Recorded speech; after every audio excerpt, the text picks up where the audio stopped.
Relatos del lado oscuro. Presenta. Continuamos con El terremoto en Chile, de Heinrich von Kleist.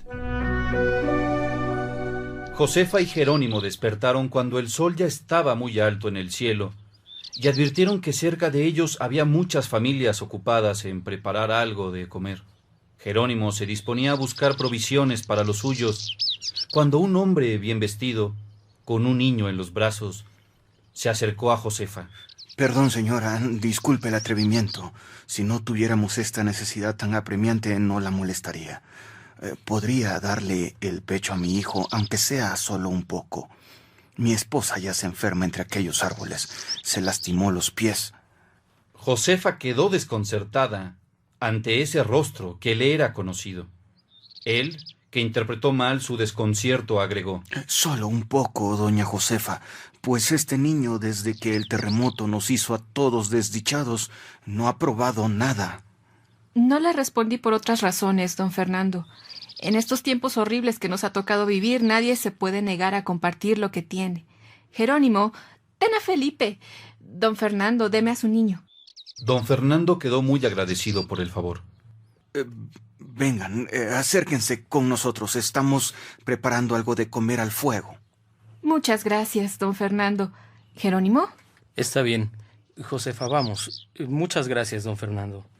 Allá están mis cuñadas, doña Isabel y doña Constanza, y mi suegro, don Pedro. También está herido, ahí en el hombro. Aquí está mi esposa, doña Elvira. Siéntense, por favor. Muchas gracias, doña Josefa. De verdad le estoy muy agradecida por alimentar a mi pequeño Juan. No tiene nada que agradecer. Usted tiene los pies muy lastimados. Déjeme revisarla. Ay, gracias por su generosidad, doña Josefa. Al ser recibidos cariñosamente por esa familia noble, por la mente de Jerónimo y de Josefa cruzaron muchos y raros pensamientos. Al verse tratados con tanta bondad y confianza, no supieron qué pensar del pasado, del cadalso, de la prisión y de las campanas. ¿Todo había sido un sueño, acaso? Parecía como si los ánimos se hubiesen reconciliado después de la horrorosa conmoción. No deseaban recordar nada, únicamente doña Isabel, que había sido invitada por una amiga el día anterior para ver el espectáculo de la ejecución de Josefa, y que había rechazado la invitación. A veces volvía su mirada soñadora a Josefa. Con todo, la idea de haber escapado a un infortunio cruel le devolvía el ánimo que parecía desalojado de su ser.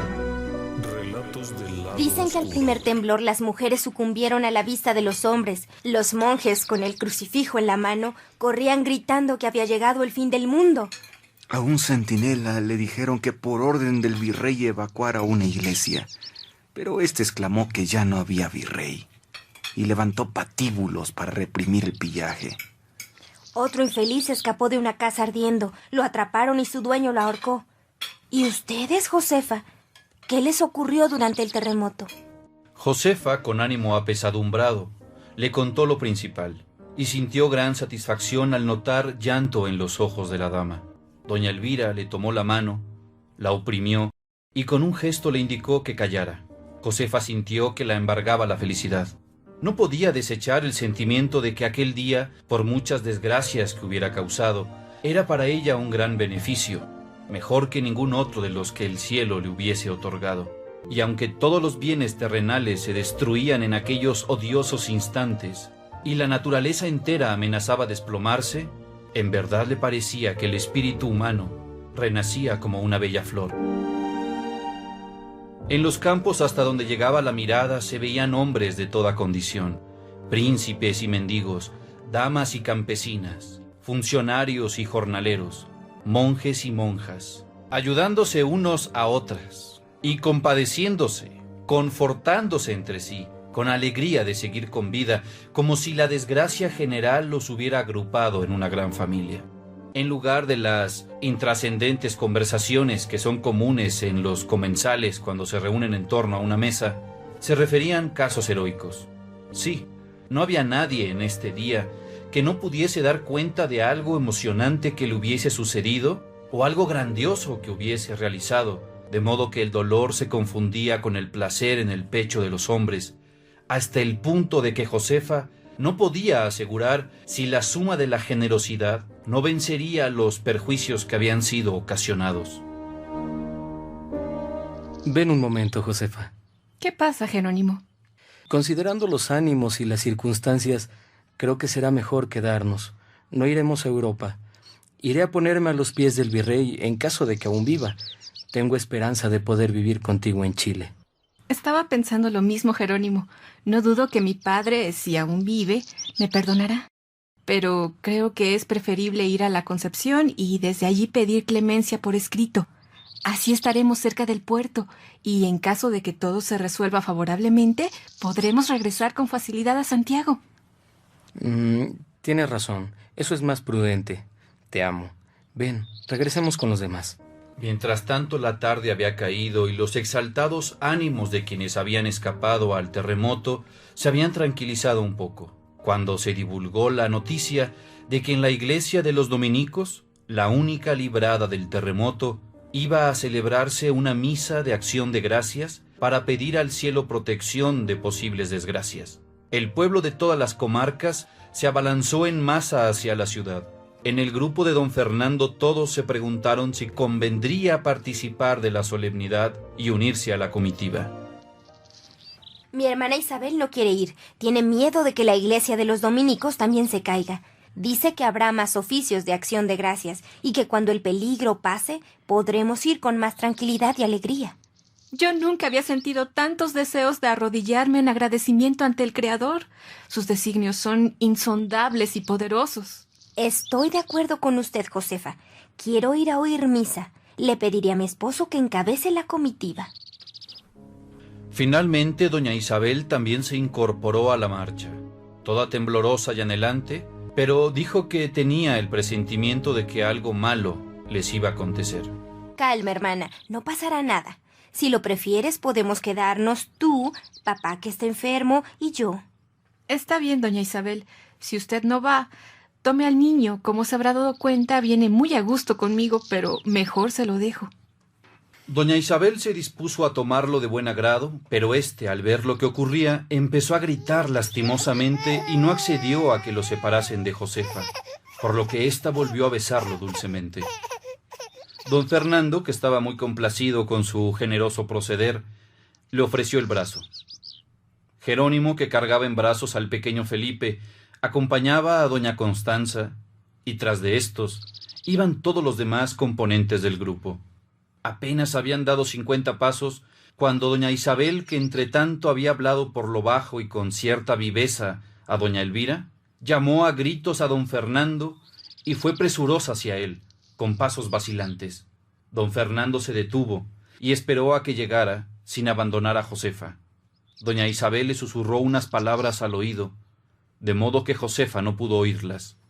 Entonces, ¿qué desgracia puede seguir a esto? Doña Isabel continuó secreteando a su oído con rostro descompuesto. Don Fernando enrojeció molesto. Está bien. Relatos del lado oscuro. Cuando llegaron a la iglesia de los dominicos, el órgano resonaba en toda su majestuosa belleza, y una gigantesca muchedumbre se agitaba en el interior. La multitud llegaba hasta la puerta principal y salía hasta la explanada de la iglesia. Subidos por las paredes, tomándose de los marcos de los cuadros, había niños que observaban todo con mirada expectante. Las lámparas brillaban, las pilastras en el atardecer proyectaban sus sombras misteriosas y el gran rosetón de cristal de colores relucía enrojecido sobre el muro del fondo de la iglesia, como el sol poniente que lo encendía. Callado ahora el órgano, la muchedumbre permanecía silenciosa como si se hubieran ahogado las voces en su pecho. Nunca en ninguna catedral cristiana se había visto una llama de piedad que subiese hasta el cielo tan alta como aquel día en la catedral de los dominicos de Santiago, y en ningún pecho alentaba una fe más viva que en los de Jerónimo y Josefa. La solemnidad comenzó con un sermón que dijo desde el púlpito el monje más antiguo de la comunidad, vestido con el atavío de fiesta. Empezó por dar gracias y alabanzas a Dios. Agradeció que todavía hubiera seres humanos rescatados de las ruinas, con fuerzas para balbucear el nombre de Dios. Dijo que el terremoto era una señal advertencia del Todopoderoso, y mientras decía esto señalaba una brecha en la catedral. Toda la asistencia sintió un estremecimiento. Después destacó la corrupción de la ciudad. Dirigió toda clase de horrores sobre ella, como Sodoma y Gomorra no habían conocido, y pintó la inagotable indulgencia divina que no les había reducido a polvo. Pero como si un puñal atravesase el corazón de los dos desdichados, oyeron al predicador mencionar la criminal acción que había tenido como escenario el monasterio de los carmelitas. Refutó impía la indulgencia que habían recibido del mundo y encomendó a los príncipes del infierno las almas de los culpables, cuyos nombres pronunció cuidadosamente. Doña Constanza sacudió el brazo de Jerónimo. No digan nada. No pestañeen siquiera. Constanza, simula que te da un desmayo. Así podremos dejar la iglesia. Pero antes de que pudiera hacerlo, una voz interrumpió el sermón. Apártese, gente de Santiago. Aquí están los impíos. ¿En dónde? ¿Dónde? Aquí, respondió un tercero, que dominado por una santa ira, agarró a Josefa por los cabellos, de modo tal que hubiera caído al suelo con el hijo de don Fernando, de no haber sido porque éste la sostuvo. ¡Están locos! Soy Fernando Ormés, hijo del comandante de la ciudad a quien todos conocen. Don Fernando Ormés. Se plantó frente a él un zapatero remendón, que había trabajado para Josefa y la conocía por lo menos tanto como a sus diminutos pies. ¿Quién es el padre de esta criatura, doña Josefa? Don Fernando palideció al oír la pregunta. Tan pronto echó una mirada a Jerónimo, como encaró a la multitud por si había alguien que le conociera. Este no es mi hijo, oh maestro Pedrillo, como usted cree. Este joven caballero es don Fernando Ormés, hijo del comandante de la ciudad, al que todos conocen. ¿Quién de ustedes, señores, conoce a este joven? Quien conozca a Jerónimo Rugera, que se adelante. Sucedió que en ese mismo momento el pequeño Juan, asustado por el tumulto, se desprendió del pecho de Josefa y alargó los brazos hacia don Fernando. Ese es el padre. Es Jerónimo Rugera. Aquí están los sacrílegos. ¡Mátenlos! ¡Lapídenlos! ¡Alto, monstruos! Si es Jerónimo Rugera, ¿a quién buscan? Aquí estoy. Liberen a ese caballero que es inocente. La turba, enardecida y desconcertada por las declaraciones de Jerónimo, se contuvo. Varias manos soltaron a don Fernando. Entonces un marino de alto rango salió de entre la multitud y llamó a don Fernando por su nombre preguntándole qué pasaba. Este respondió, ya libre, con verdadera sangre fría, propia de un héroe. Ya lo ve, don Alonso. Son estos desaforados. A estas horas estaría perdido de no haber sido por este honrado hombre que para calmar a la muchedumbre rabiosa ha simulado ser Jerónimo Rugera. Hágame el favor de guardarle en prisión junto a esta joven dama para su mayor seguridad. Y también encierre a este mequetrefe, que es el que ha provocado todo el alboroto. Don Alonso Honoreja, en conciencia le pregunto, ¿acaso no es esta joven Josefa Asterón? Don Alonso, que conocía muy bien a Josefa, tardó en responder. ¡Es ella! Yo creo que es ella, mátenla. Josefa dio a don Fernando el pequeño Felipe, que Jerónimo tenía en sus brazos, y casi al mismo tiempo al pequeño Juan que ella llevaba. Don Fernando, cuida a los niños y déjenos a nuestro destino. Don Fernando tomó a ambos niños. Prefiero morir antes que ceder y permitir que les pase algo malo a mis amigos. Don Alonso, présteme su espada. Josefa, tómese de mi brazo. Sígame. Así lograron salir de la iglesia, mientras todos con respeto les hacían sitio suficiente para pasar. Se creyeron a salvo. Pero apenas habían salido de entre la muchedumbre que llenaba la plaza, cuando una voz gritó, destacándose de entre el rabioso gentío. Este es Jerónimo Rugera, ciudadanos.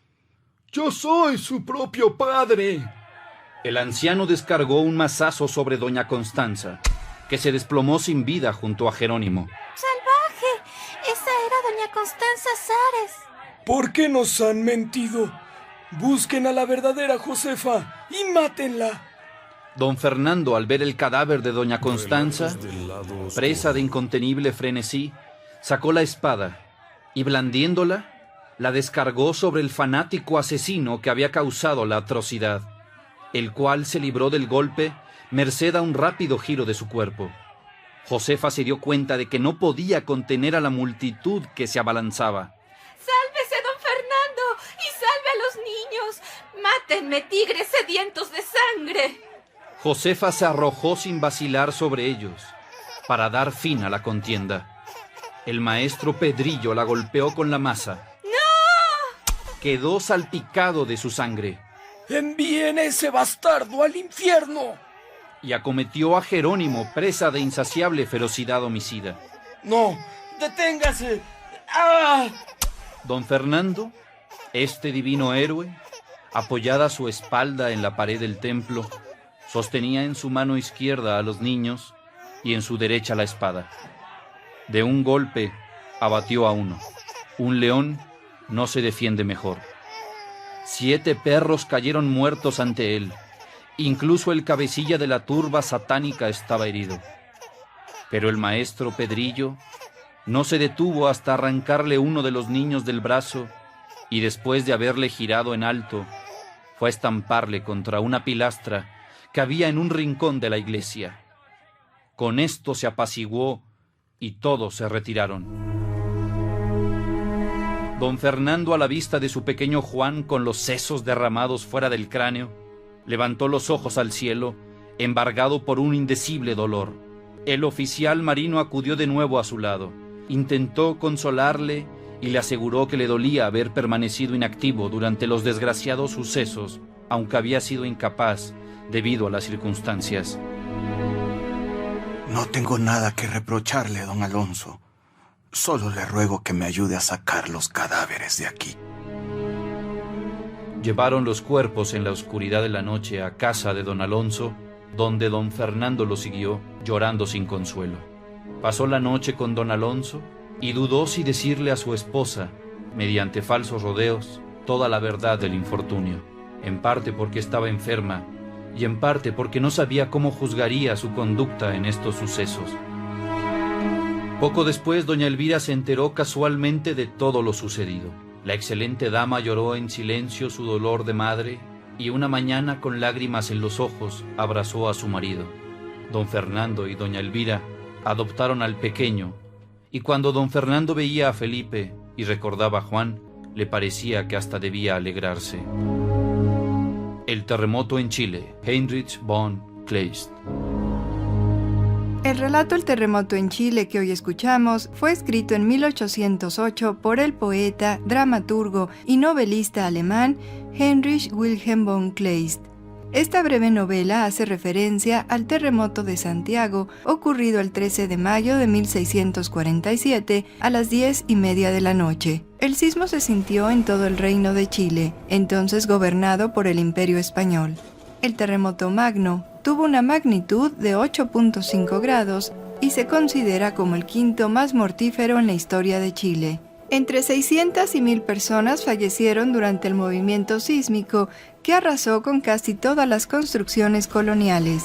De las 600 casas que se habían hecho en el transcurso de más de 100 años, apenas quedaron algunas en pie. Se derrumbaron los edificios públicos, la catedral y casi todos los templos. Considerando que Santiago tenía 4000 habitantes, puede decirse que murió entre un 15 y un 25% de la población total. Según las descripciones de la época, el sismo tuvo una duración del tiempo que se demora una persona en rezar 3 o 4 credos, es decir, entre 7 y 15 minutos. Del Cerro Santa Lucía se desprendieron grandes peñascos y a pesar de que la noche era clara, pronto la nube de polvo de los escombros la oscureció por completo. La gente temía que se abriese la tierra y se tragara a todos.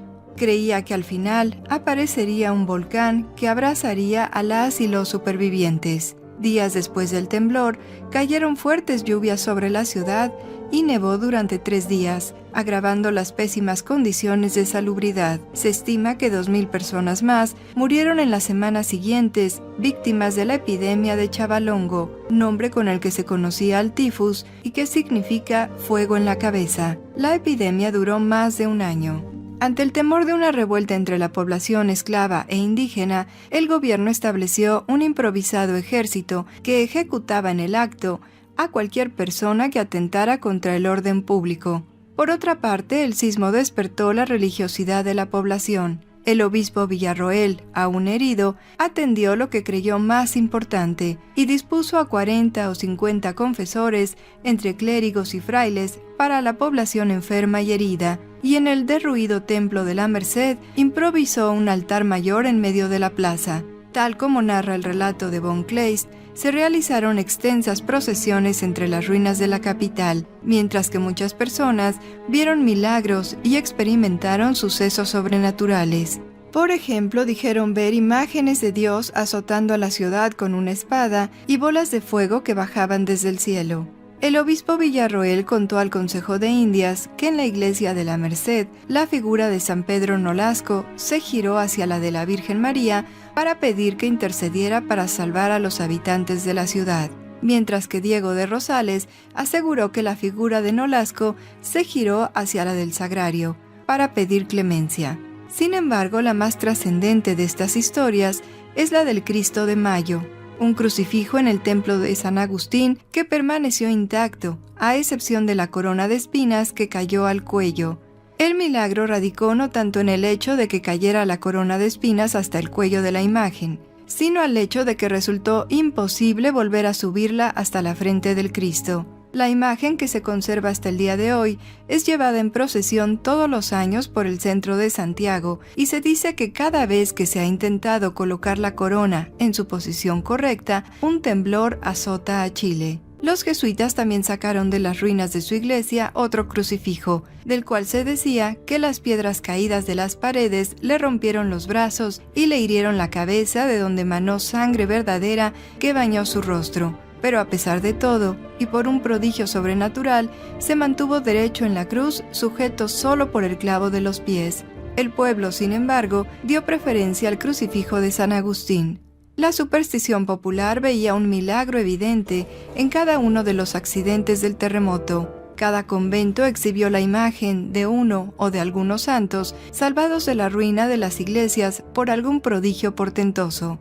Para el gobernador Múgica y para casi todos los predicadores de la época, el terremoto era una manifestación de la ira de Dios, para imponer un justo castigo al pueblo de Santiago por sus grandes culpas. El padre Rosales sostenía que los temblores de tierra eran de 2 clases. Uno sucedía por particular voluntad de Dios y para castigo de culpas, y otro por causas naturales, dejándolas Dios obrar para ostentación de su poder y aviso de su justicia, contando con ella su misericordia. El terremoto del 13 de mayo de 1647 pertenecía, según él, a este segundo género, pero esta opinión no ha sido respaldada por los cronistas posteriores. Actualmente se piensa que este terremoto se produjo por la activación de la falla de Ramón, ubicada a 8 kilómetros al oriente de la Plaza de Armas de Santiago. La reconstrucción tras el terremoto fue un proceso largo.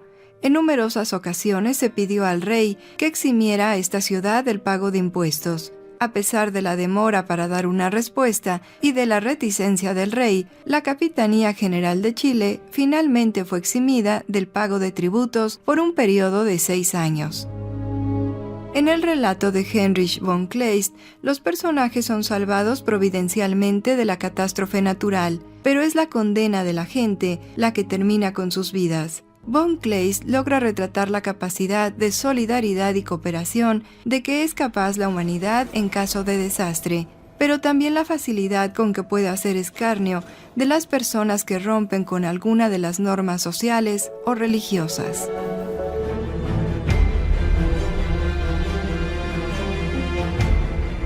Relatos del lado oscuro. Guión y producción, Tania Sabugal. Voces: José Ramón Cantalapiedra, Michel Marín, Rosa Águila, Carlos Zárate, Yolanda Lemus, Eduardo Sabugal, Laura Gaeta y Alejandro Estrada.